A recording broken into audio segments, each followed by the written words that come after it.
नमस्कार बच्चों, शुभ संध्या। कैसे हैं आप सभी? सब अच्छे होंगे। आज हमारा टॉपिक रहेगा शिक्षण विधियों का। सबकी हम कई दिनों से ये डिमांड थी कि मैम शिक्षण विधियां करवाओ, तो आज हमारा शिक्षण विधियों का पहला टॉपिक रहेगा भाषा कौशल। सबसे पहले बच्चा भाषा ही सीखता है, तो भाषा किस प्रकार से क्रम से सीखी जाए, उसके लिए हमें भाषा कौशल का ज्ञान होना जरूरी है। और हम आज हमारे भाषा के जो 4 कौशल है उन्हें पढ़ेंगे। सबसे पहले कि जैसा कि हमने लिखा कि शिक्षण के उद्देश्य क्या होने चाहिए, तो शिक्षण के उद्देश्य होते हैं दिशा, व्यवस्थित परिवर्तन और क्रिया। हमें शिक्षण के लिए यानी सीखने के लिए हमारी दिशा सही होनी चाहिए, हमारा एक व्यवस्थित परिवर्तन होना चाहिए कि अगर हम सीख रहे हैं तो हमारे व्यवहार में परिवर्तन हो रहा है या नहीं हो रहा है, और हमें क्रिया करते रहना चाहिए ताकि हमें सीखे। तो आज हमारा टॉपिक रहेगा भाषा कौशल। भाषा के कौशल, ये हमारा टॉपिक रहेगा भाषा कौशल। भाषा कौशल के क्रमशः यानी क्रम से 4 चरण है। भाषा कौशल के चरण, भाषा कौशल के चरण, चरण कितने हैं? 4 हैं, जिन्हें हमें क्रम से याद रखना पड़ेगा। जैसे जैसे शुरू से हो रहा है वैसे ही अंत तक धीरे धीरे चलने चाहिए, हमें बीच बीच में से याद नहीं करने हैं। भाषा कौशल के 4 चरण है। कौन कौन सी है 4 चरण? तो उन्हें हमें क्रम से याद करते हैं। पहला हमारा रहेगा श्रवणम। पहला क्वेश्चन रहेगा श्रवणम। दूसरा रहेगा भाषणम। तीसरा हमारा क्वेश्चन रहेगा पठनम। और चौथा हमारा क्वेश्चन रहेगा लेखनम। लेखनम, इन्हें आप इंग्लिश में भी याद रख सकते हो। श्रवणम सुनना, यानी श्रवणम को बोलेंगे लिसन, LISTEN, लिसन। भाषणम को हम बोलेंगे, बोलने को क्या कहेंगे? स्पीक। और पठनम को रीड, और लेखनम को कहेंगे राइट। तो आप इंग्लिश से क्रम याद रख लो या हिंदी से याद रख लो, आपको क्रम तो याद रखने ही रखने पड़ेंगे। जैसे आप इंग्लिश में रखो तो आप ऐसे याद रख लो LSRW, उसी प्रकार क्रम से रहेंगे LSRW। या फिर आप याद रख लो सभापले, सभापले। स से हमारा श्रवणम हो गया, भा से हमारा भाषणम हो गया, प से हमारा पठनम हो गया, और ले से लेखनम हो गया। आपको जिस तरीके से सरल याद रहता है वैसे याद रख ले। यानी सभापले याद रखते हो तो श्रवणम, भाषणम, पठनम, लेखनम, और LSRW याद रखते हो तो लिसन, स्पीक, रीड और राइट। इस तरह से आप इन्हें याद रख लेना। यह पहली बार में क्वेश्चन हमारे यही बनते हैं कि सबसे पहला यानी हम हमारा जो सबसे पहला क्वेश्चन है वो कौन सा है? तो श्रवणम रहेगा। द्वितीय क्वेश्चन पूछे तो भाषणम रहेगा। तृतीय क्वेश्चन पूछे तो पठनम रहेगा। और चतुर्थ यानी अंतिम क्वेश्चन पूछे तो हमारा लेखनम रहेगा। फिर इससे कुछ और क्वेश्चन बनते हैं, जैसे कि श्रवणम यानी श्रुत्वा अर्थ ग्रहणम, सुन करके अर्थ ग्रहण करना। यह हमारा लिपि विज्ञान का क्वेश्चन है। लिपि नहीं, इन्हें हमें ध्वनि, ध्वनि आ रही है ना, सुन रहे हैं तो ध्वनि। ये हमारे दोनों क्वेश्चन है वो ध्वनि विज्ञान के क्वेश्चन है। यानी भाषा में अगर बोल रहे हैं तो भी ध्वनि का प्रयोग हो रहा है, सुन रहे हैं तो भी ध्वनि का प्रयोग हो रहा है। और ये पठनम और लेखनम है जो हमारे लिपि विज्ञान के क्वेश्चन है। लिपि विज्ञान, क्योंकि हम पढ़ रहे हैं तो भी लिपि का प्रयोग हो रहा है और लिख रहे हैं तो भी लिपि का प्रयोग हो रहा है। तो हमारा एक क्वेश्चन ये बन रहा है, अगर ये पूछ ले कि ध्वनि विज्ञान के कौन से दो कौशल है तो श्रवणम और भाषणम, और लिपि विज्ञान के दो कौशल कौन से है तो पठनम और लेखनम। श्रवणम यानी हमारा सबसे प्रथम जो कौशल है वो श्रवणम है, और सबसे सरल और सबसे इंपॉर्टेंट यानी जो सबसे महत्वपूर्ण कौशल है वो भी हमारा श्रवणम भी है। इस प्रकार ये हो गए, और इसका उद्देश्य है श्रुत्वा, श्रुत्वा अर्थ ग्रहणम, अर्थ ग्रहणम। और भाषणम का है यानी मौखिका अभिव्यक्ति, मौखिका अभिव्यक्ति।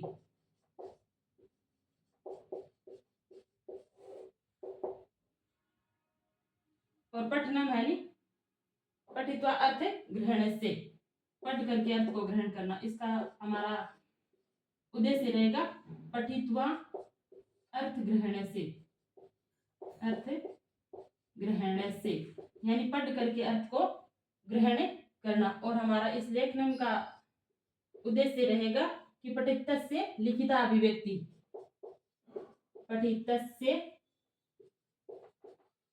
लिखिता अभिव्यक्ति। ये हमारे चारों कौशल के उद्देश्य रहेंगे।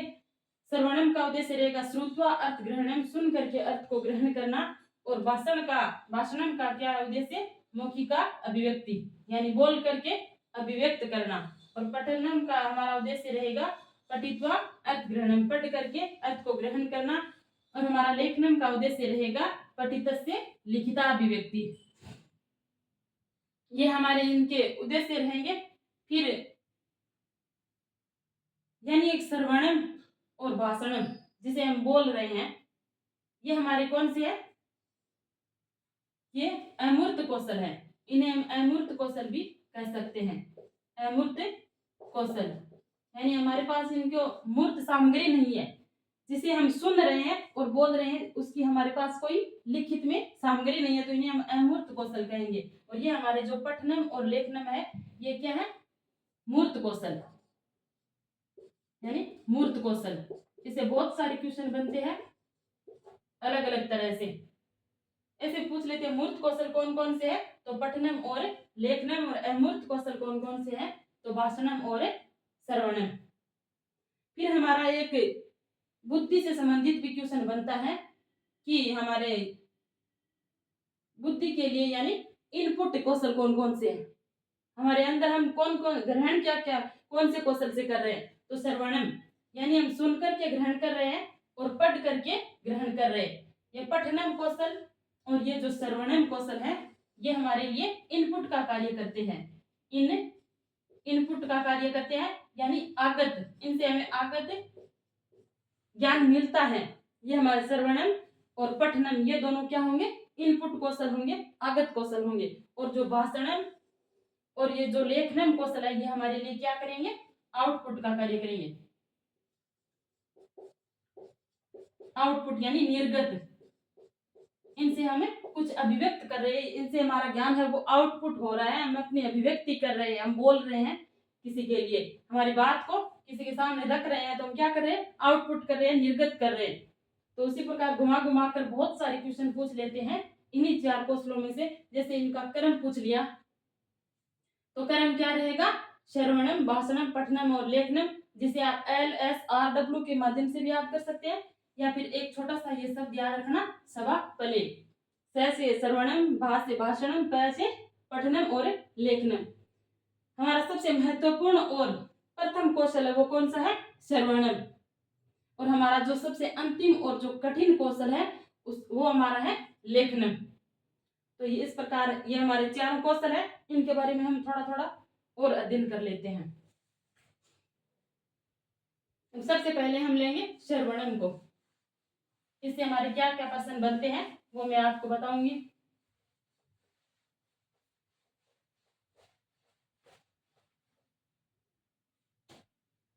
पहला हमारा कौशल रहेगा श्रवणम।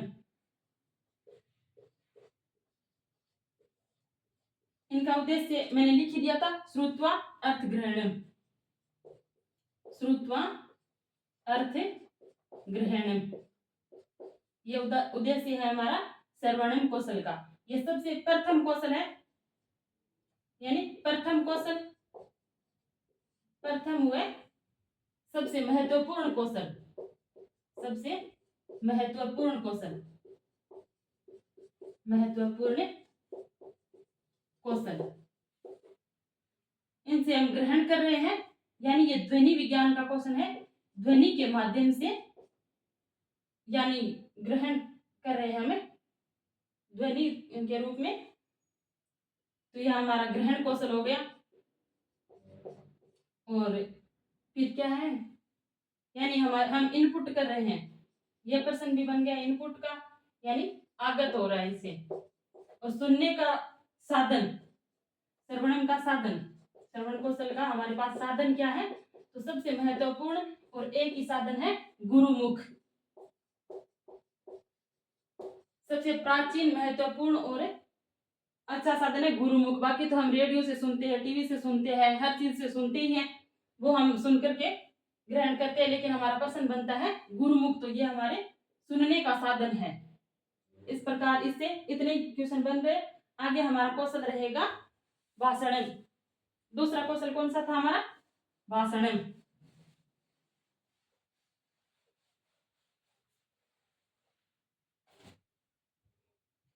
दूसरा कौशल है हमारा भाषणम। इनका उद्देश्य है मौखिका अभिव्यक्ति, मौखिका अभिव्यक्ति, मौखिक रूप से अपने मुंह के द्वारा अभिव्यक्त करना, बोल करके अभिव्यक्त करना, ये हमारा द्वितीय कौशल है। द्वितीय कौशल। और ये हमारा ध्वनि विज्ञान का कौशल है। द्वितीय कौशल व ध्वनि विज्ञान का कौशल,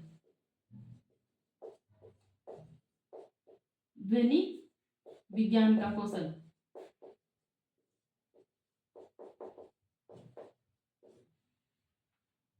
फिर हमारा ये अमूर्त कौशल भी है। ये वैसे आपको मैंने बता दिया था, यानी हमारा जो श्रवणम और भाषणम कौशल है वो अमूर्त विज्ञान, अमूर्त अभिव्यक्ति के कौशल है। और भाषण के दो साधन है, भाषण के दो साधन है, कौन कौन से, भाषण हम अनुकरण के माध्यम से सीखते हैं और अभ्यास के द्वारा भी अच्छी अभिव्यक्ति कर सकते हैं। दो साधन कौन कौन से, अनुकरण और अभ्यास।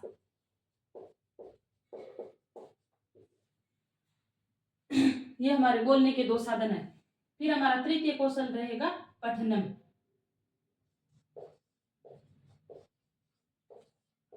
पठनम यानी तृतीय कौशल। और इसका उद्देश्य रहेगा कि पठितस्य अर्थग्रहणम, लिख देती हूँ, पठितस्य अर्थग्रहणम, पठितस्य अर्थग्रहणम,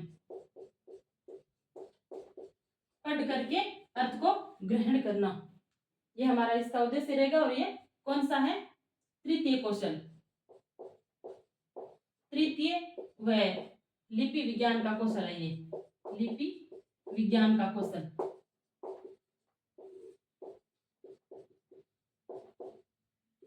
तृतीय व लिपि विज्ञान का कौशल है। और तो आपको बता दिया लिपि विज्ञान का कौशल है, पढ़ करके अर्थ ग्रहण करना है। और ये हमारा मूर्त कौशल भी है, जैसे मूर्त कौशल भी है, यानी इसकी सामग्री हमारे पास लिखित रूप में होती है, तो ये हमारा मूर्त कौशल भी हो गया। फिर पढ़ने के प्रकार कितने हैं, पठन के प्रकार, ये थोड़ी सी विधियां और पढ़ने के प्रकार भी बता देती हूँ, इनसे भी क्वेश्चन बनते हैं। तो पठन के प्रकार, पठन के दो प्रकार है हमारे, जैसे कि देख लीजिए, एक तो है हमारा सस्वर पठन, सस्वर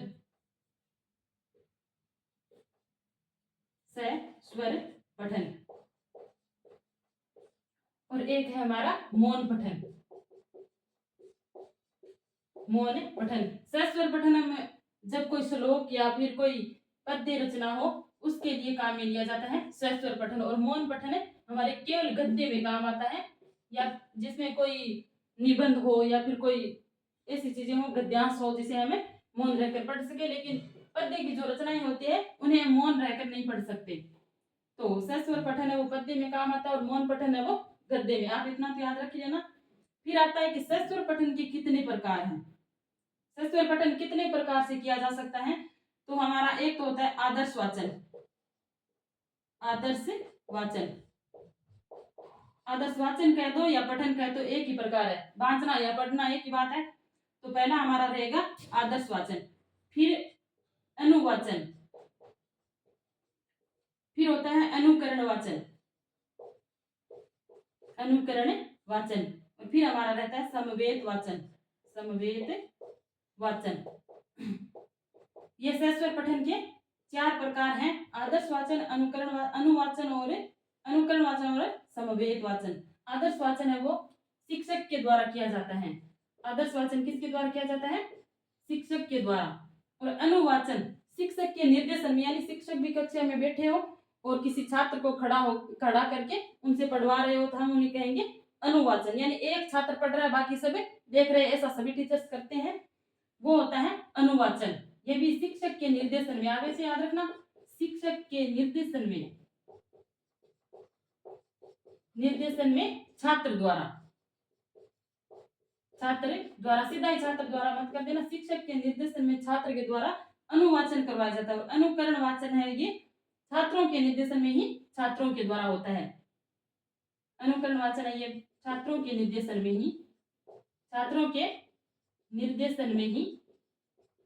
छात्रों द्वारा।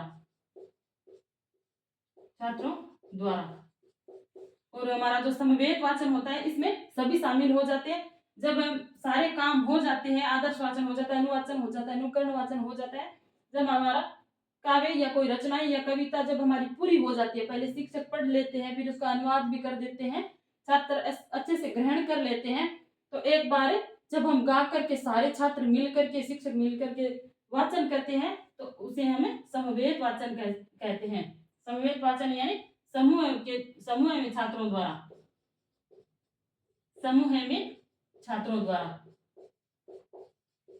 तो इसे हम कहेंगे समवेत वाचन। फिर हमारा मौन पठन है, ये भी 3 प्रकार का होता है। एक तो सामान्य मौन पठन होता है, सामान्य मौन पठन, एक होता है गंभीर मौन पठन, एक होता है द्रुत मौन पठन।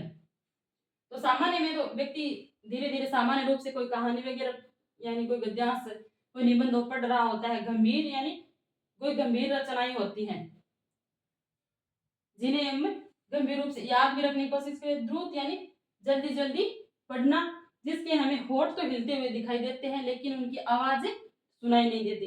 इस प्रकार हमारा मौन पठन है 3 प्रकार का होता है, सामान्य, गंभीर और द्रुत मौन पठन।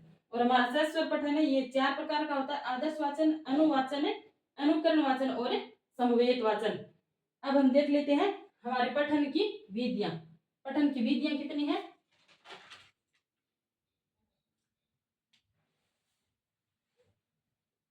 थोड़ा सा देख लेते हैं पठन कौशल की विधियां। जब हम पढ़ते हैं सबसे पहले तो हम क्या सीखते हैं?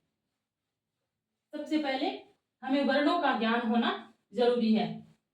वर्ण क्या है कि हमारे भाषा की जो सबसे छोटी इकाई है उन्हें हम वर्ण कहते हैं। हमें वर्णों का ज्ञान होना जरूरी है। इसी प्रकार आपको ये विधियां याद होगी, देख लेना। पठन कौशल की विधियां, पठन कौशल की विधियां आपको जोड़ के बताऊंगी तो 1 मिनट में आपको याद हो जाएंगी। पठन कौशल की विधियां कौन कौन सी है? 4 विधियां हैं। सबसे पहले हम क्या सीखते हैं? पढ़ने के लिए हमें वर्णों का ज्ञान होना जरूरी है, तो ये हमारी वर्ण विधि हो गई। इसे अक्षर विधि, वर्ण समामनाय विधि, वर्ण विधि या कुछ भी कह सकते हैं, लेकिन हमें क्या है? वर्णों का ज्ञान होना जरूरी है। तो हमारी पठन कौशल की सबसे प्रथम विधि है वर्ण विधि।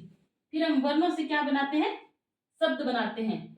वर्णों को पढ़ करके फिर हमें शब्द बनाना सीखते हैं, तो ये हमारी शब्द विधि हो गई। और फिर शब्दों से, सार्थक शब्दों से हम क्या बनाते हैं? वाक्य बनाते हैं, वाक्य विधि हो गई। फिर जब हमारे पास वाक्य बन जाते हैं तो हम क्या पढ़ना चाहते हैं? कोई अच्छी अच्छी कहानियां, कथा या वगैरह वगैरह पढ़ना चाहते हैं, तो ये हमारी कथा विधि हो गई। ये हमारी पठन कौशल की 4 विधियां हैं जो आप क्रम से याद रखोगे।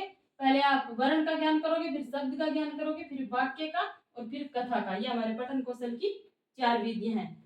इसी प्रकार हमारा पठन कौशल समाप्त होता है और फिर हम पढ़ेंगे हमारा अंतिम और क्रम से चौथा जो हमारा कौशल है वो रहेगा हमारा लेखन कौशल, जिसको सबसे कठिन भी माना जाता है, जिसको सबसे वैज्ञानिक भी माना जाता है।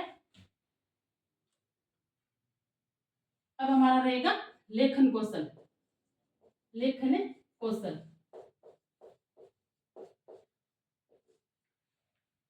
लेखन कौशल किसे कहेंगे? लेखन कौशल। सबसे पहले इसका उद्देश्य लिख लेते हैं। हमारा उद्देश्य रहेगा पठितस्य लिखिता अभिव्यक्ति। पठितस्य लिखिता अभिव्यक्ति,